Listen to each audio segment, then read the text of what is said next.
कि तालिबान जो कि 4 साल पहले आया और उसके हाथ गाइडेड मिसाइल लग जाता है, ये भी अपने आप में तालिबान के लिए तो बड़ी कामयाबी है कि गाइडेड मिसाइल उसके हाथ लग जाना।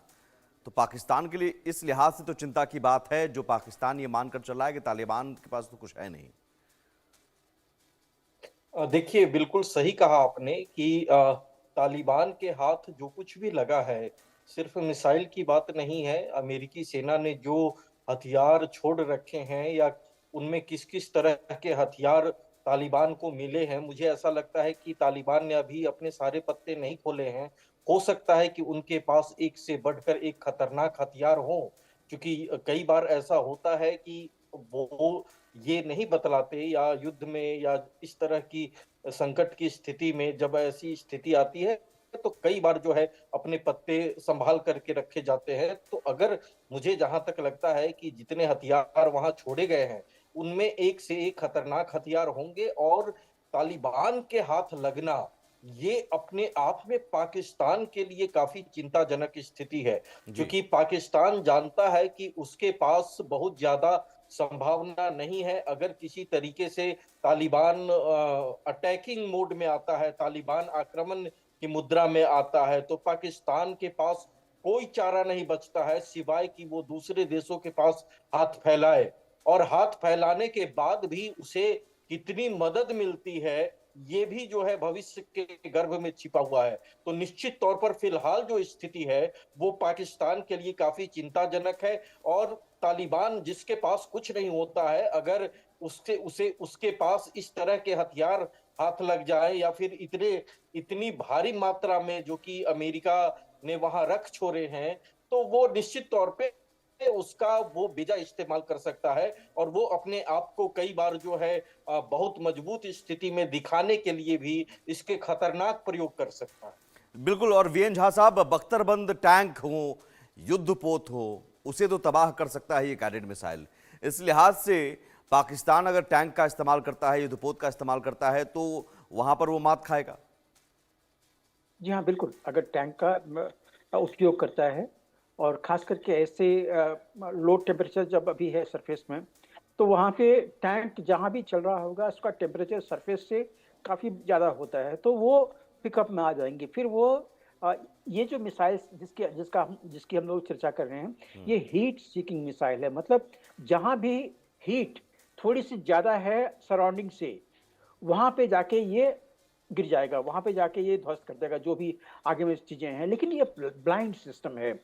पिन पॉइंट एक्यूरेसी जिसको बोलते हैं, जो कि आज के दिन में बहुत सारे ऐसे मिसाइल्स हैं जो कि आप शोल्डर पे लेके आप हेलीकॉप्टर भी गिरा सकते हैं, आप लो फ्लाइंग जो फाइटर एयरक्राफ्ट है उसको गिरा सकते हैं। हमने यूक्रेन में इसका देखा है। यूक्रेन में इसने तबाही मचा दी है, ऐसे जो शोल्डर फायर्ड जो मिसाइल सिस्टम्स हैं। जी। तो ये हो सकता है, लेकिन ये जिसकी अभी हम लोग बात कर रहे हैं, ये सोवियत ओरिजिन है। कब आए थे ये कहना बड़ा मुश्किल है, लेकिन अनुमान ऐसा लगाया जाता है कि ये सेकंड जनरेशन सिस्टम है। वो 70s, 80s, 85 के आसपास में ये ऑलरेडी सर्विस में आ गए थे। और वही मिसाइल कुछ जो अफगानिस्तान में रह गए थे जब रूसी यहाँ से गए थे, तो वो मिसाइल का इन्होंने ट्रेनिंग लिया हुआ, उसी को थोड़ा-सा शायद रिफर्बिश किया हुआ या वो उन्होंने किया हुआ हो, अपग्रेड किया हुआ हो।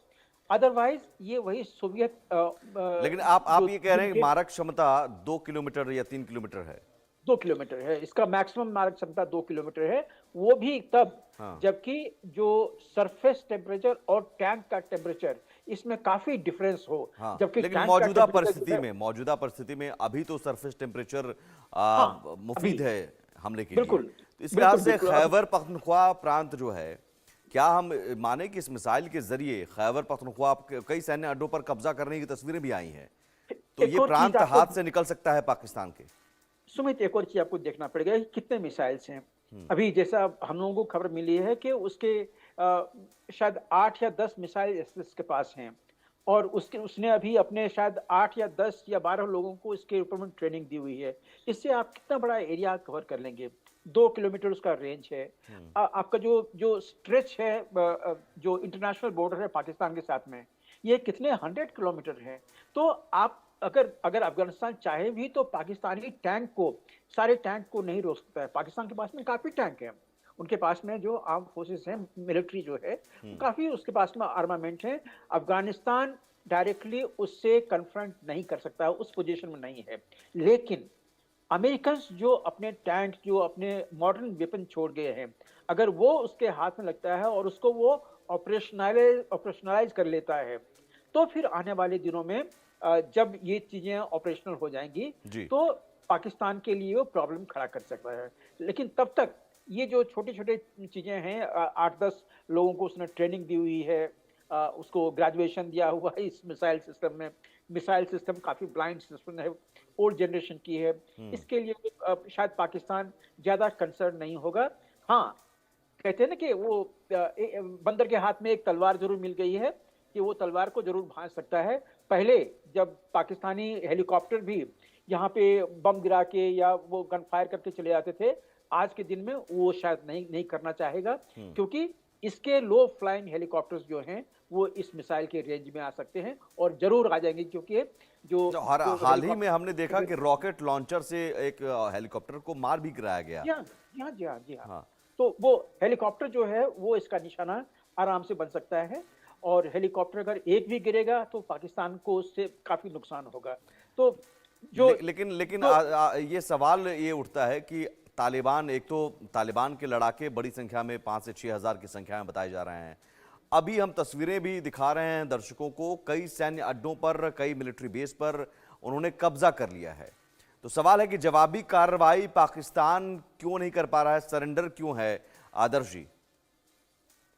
देखिए, मुझे ऐसा लगता है सुमित जी कि ये जवाबी कार्रवाई करने के लिए मुझे ऐसा लगता है कि कहीं न कहीं कोई कमज़ोर कड़ी ज़रूर है। वो इस बात को पाकिस्तान समझता है कि अगर हम आक्रामक मुद्रा में आते हैं या तालिबान के उकसाने पर हम कोई जवाबी प्रतिक्रिया करते हैं, तो उसका हमें खामियाज़ा भुगतना पड़ सकता है।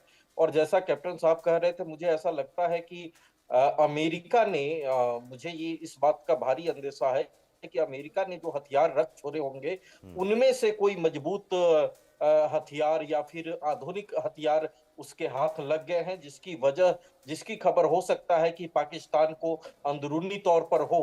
इस वजह से वरना पाकिस्तान की जो छवि है, या पाकिस्तान जिस तरीके से पहले बिहेव करता रहा है, उसे देख कर के ये स्थिति चौंकाने वाली है जी। कि तमाम उकसावे के बावजूद पाकिस्तान अभी कोई भी प्रतिक्रिया नहीं कर पा रहा है। जिस तरीके का अब तक जो हमने अपडेट देखा है, अब तक जो हमने तस्वीरें देखी है, उसमें पाकिस्तान की भूमिका फिलहाल सिर्फ एक मूकदर्शक की नजर आ रही है।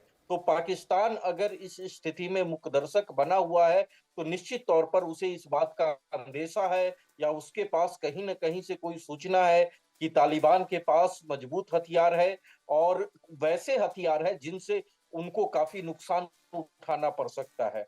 मुझे इस बात का अभी और जानकारी सामने आएगी, लेकिन मुझे ऐसा लगता है कि पाकिस्तान के पास इस तरह की जानकारी ज़रूर होगी जी। कि उसके लिए फिलहाल जो है वो स्थिति जो है वो तो चिंताजनक है, फिर और तालिबान से किस पाकिस्तान बात का फिलहाल डर है, मुझे वीएन झा बैकफुट पे साहब? नज़र आता है। वीएन झा साहब, तालिबान से किस बात का डर है? आपकी आईएसआई चीफ को जाना पड़ जाता है ताजिकिस्तान में मदद मांगने के लिए। देखिए, चाहे वो तालिबान हो, चाहे पाकिस्तान में 43 जिहादी संगठन हों, ये सब एक ही थाली के चट्टे-बट्टे हैं। वो इसमें ज़्यादा प्रॉब्लम नहीं है। ये घास खा लेंगे, पानी भी नहीं पिएँगे और लड़ते रहेंगे। इनमें ये वो जो इसके इनके डीएनए में वो चीज़ है। अफ़गानिस्तान शुरू से ही जो किसी की धौंस सहने के लिए तो वो माना नहीं जाता है। और पाकिस्तान जो अभी झेल रहा है फिलहाल, वो अपनी करनी का फल झेल रहा है, क्योंकि उसने अपने एयरक्राफ्ट से जो अटैक किए थे अफगानिस्तान के अंदर में, जिसमें कि माना जाता है कि 56 या ऐसे कुछ उसके लोग मारे गए थे अफगानिस्तान के। तो ये उसका रिटेलिएशन झेल रहा है, तो ज़रूर उसको मतलब सुई तो चुभाई चुभाई जा रहा है, चाँटा तो उसको पड़ ही रहे हैं।